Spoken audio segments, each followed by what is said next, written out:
Rush, Permanent Wave, 6 tracks, 35 minutes, the 7th studio from the Canadian rock band, released January 1980 by Anthem Records, produced by the band and Terry Brown, recorded at Le Studio in Quebec, Canada. 3 singles were released in The Spirit of Radio, Free Will, and Entre Nous.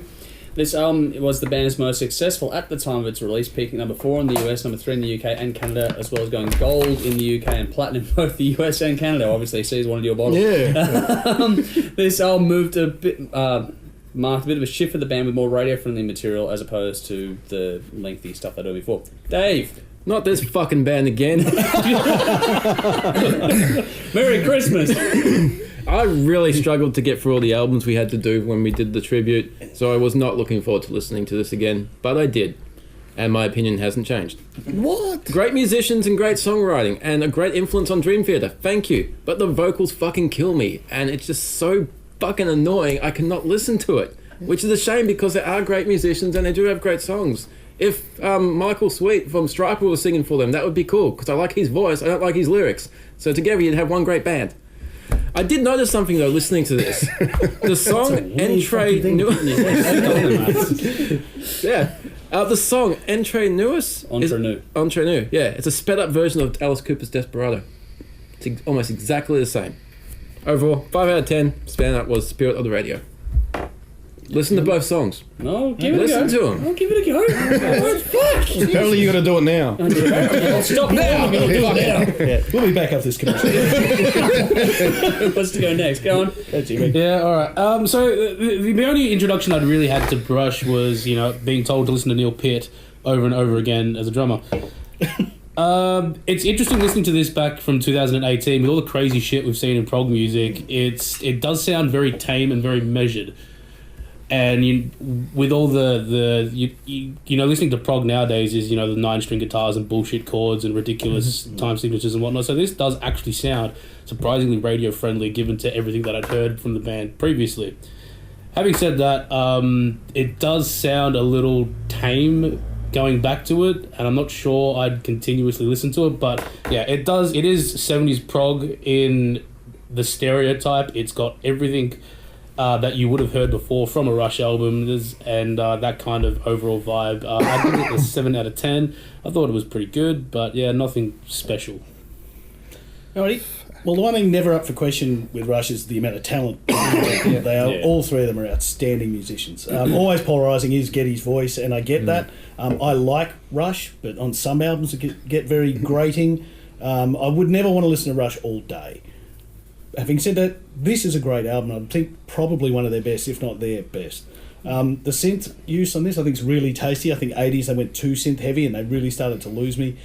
All of the signature Rush traits that you love are all on show here. Epic songs, time signatures, brilliant performances. All three of them are amazing. Neil Peart's performance on this really sort of got my attention. It was outstanding. Certainly one of my favourite all-time drummers. If you haven't dabbled in Rush at all and you want to, it's probably a good place to start. Yeah. I love this album. I gave it 9 out of 10. Wow. The highlights to me was Spirit of Radio, Natural Science and Jacob's Ladder. For me, these guys are the original Dream Theater. Without Rush, you wouldn't have had Dream Theater. Yep. Okay. Man, these guys are good. Mm-hmm. The talent is through the roof. It's just it's an amazing thing that you to be as technical yet have the flow and the commercial ability all rolled into one. You don't get that with bands. It's pure genius. You're either too technical and it's not commercial, or you're too the other way. These guys are the blend of both. Yeah, we've all touched on it, but Geddy's vocals, they can be a little bit too much at times. But for me, it was like when I first heard Ozzy Osbourne. I didn't like Ozzy when I first heard it. I just felt like it was too much of the same belting, high-pitched thing. And once I got used to it and got my head around, because I heard Ozzy solo before I heard him in Sabbath. So, and that's why the solo stuff for me is he suits more for that than he does Sabbath. I think Sabbath afterwards were a much better band with Dio onwards. But anyways, getting back to this, if you can sort of park that with the vocals, the playing is fantastic. You don't get bands that do it like this unless you go to a Dream Theater or something like that, but it's few and far between. Not many people can either play like this and have 3 musicians that can actually are just as good as one another. But it's always centered around one person. It's also the flow. Like, these songs they're flow. actually radio friendly songs. Yeah. But there's so much going on. You know, it's uncanny. It's you know, Queen without the piano. You know, it's just that's how much is in their songs, how much substance. I thought the layering was fantastic on the production. I thought it was really well captured. The drums surprisingly are high in the mix, but it suits what they're doing. Like, you really need the accenting of the toms and all that kind of stuff to come through. But it's not overbearing. It's not where it's piercing to the ear where you go, no, that's too much. It actually works for their music. Every song for me could have been a movie. With that much going on with it, you could have made a mini movie out of every song, you know, or a really cool video. You know, the amount of mood and atmosphere is just fantastic. These guys were the real deal, genuine prog band. You know, I gave it a 10 out of 10. The whole album is fantastic. There's not one song where I go, you know, I was so happy. It was the first time I heard it. And again, this is a band that when I do hear their stuff, I love it. And I'm just going to, I've purchased it. I'm waiting for it to turn up. Cool. So really enjoyed it. 10 out of 10. Okay, so this is the album where Rush went from being prog to a little bit more accessible, like you said in the intro there. Because what they did, they kept the prog elements, but they started borrowing from some of the more accessible bands. I'm listening to this and I'm hearing things like The Police and Genesis influences coming. Not like standing out, but I'm seeing a little bit of it creep in. So up until this album, that's just the atmosphere they employed on it. So up until this album, they'd mainly been influenced by, you know, Zeppelin and prog rock, Yes and all these kind of bands. But here we start seeing go a little bit more melodic, a little bit more accessible. The most notable change for me in this album is Geddy Lee's vocals.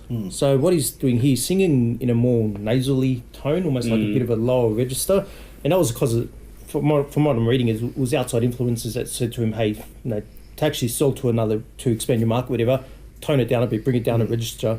But bringing it down, it's just too nasally for me, his voice, and that's the main thing that I got out of this.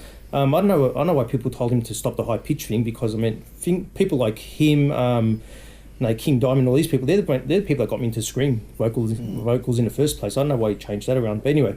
The other thing with this, I also noticed that Geddy's bass is also very pushed more up front in the mix here as well. It always has been. I mean, you can't say Rush is Geddy's band, but audibly the bass has always been pretty prominent. Here it's been pushed even further up in the mix to the kind of a bit of a detriment there, because for me it kind of starts drowning out Alex Lifeson a little bit. Alex Lifeson is a bloody hell of a guitarist, man. He's one of the all-time greats, and I think he kind of gets flushed out in the mix a bit here on this album. It's just what I got out of it, and I've heard a lot of Rush albums. I've got most of their albums as well, so that's what I got out of this one, and compared to the ones leading up to it.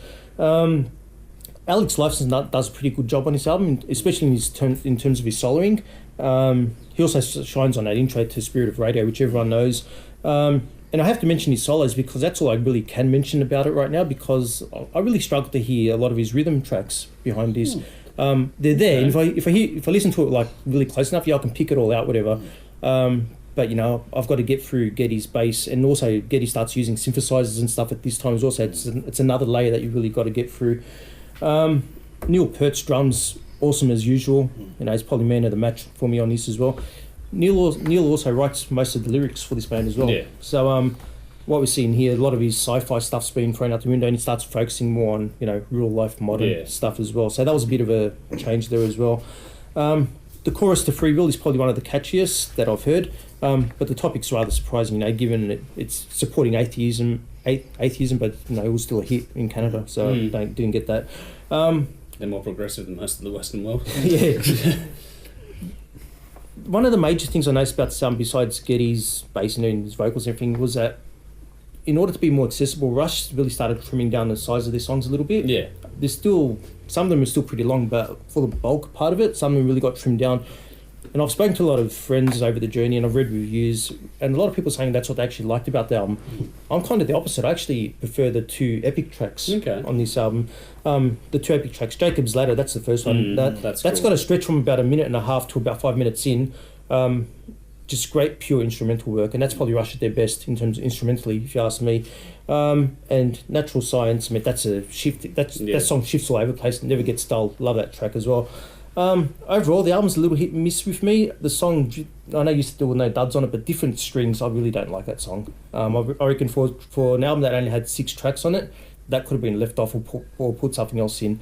It just didn't hit for me at all. Nothing on here really reaches the heights of Xanadu, the 2112 album, Tom Sawyer. Things like Free Will, Jacob's Ladder, Natural Science in particular, they're pretty cool.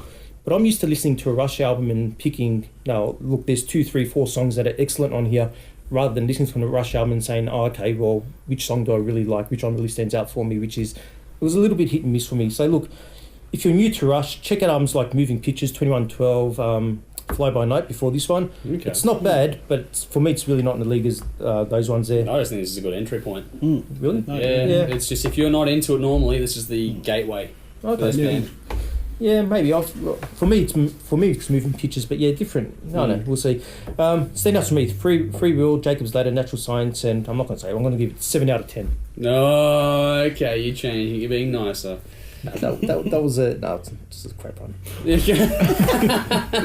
All right, this is a much loved band with an album we've reviewed before. Dave and myself have anyway. We'll eventually get to the part 2 of the Rush special. Eventually, I don't know when, but we'll do it eventually. It's not forgotten about. Dave's sick that day. Oh, yeah. Clearly. Dave's got a note from his mum. Dog ate his homework. Loving what that says. I forget what I scored this last time, so I was going through it again anyway. Tastes aside, you're going to be hard-pressed to find a more cohesive and talented trio of musicians out there. Yeah. The changes in this aren't easy to come up with, let alone to play. They do it really well. It's almost metal guitar work at this points, I thought, for mine. Oh, yeah.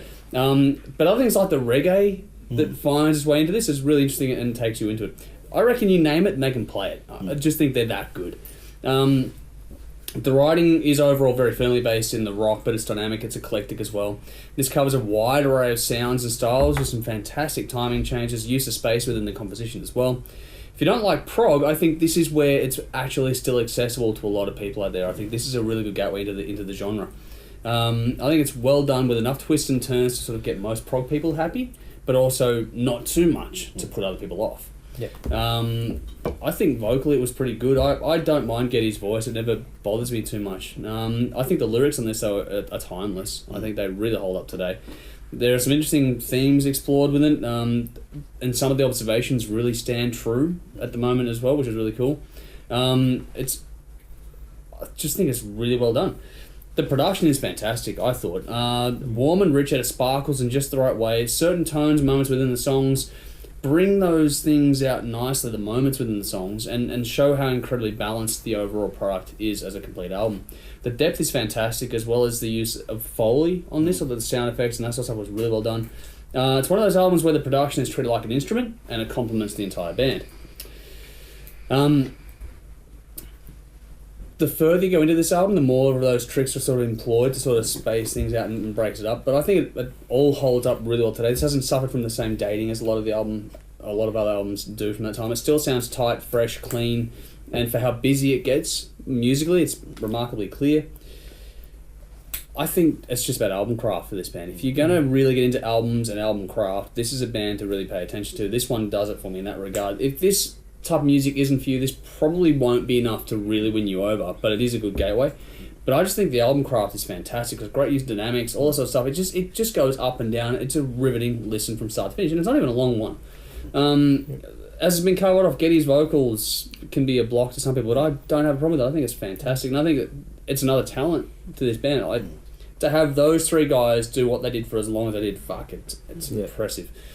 I love how timeless this album is. I think it's really a timeless release. For mine, it does deserve to be taken as a full experience. I got a 9 out of 10. I picked the THRS Radio, Jacob's Ladder, Natural Science. So I picked one of the more commercial ones, but I also picked the epic ones as well. So yeah, there you go. You and I are on the same page again. Check it out for yourselves and let us know what you think. Permanent Waves. Who wants to go first on this? Yeah, I will. Okay. Hello. You remember doing our Rush special? I wish I had a camera on you, fucking seriously. He's like fully, nah, what? Do you remember? Did we do this album? Yeah, we did. Oh, yeah, we did. We did.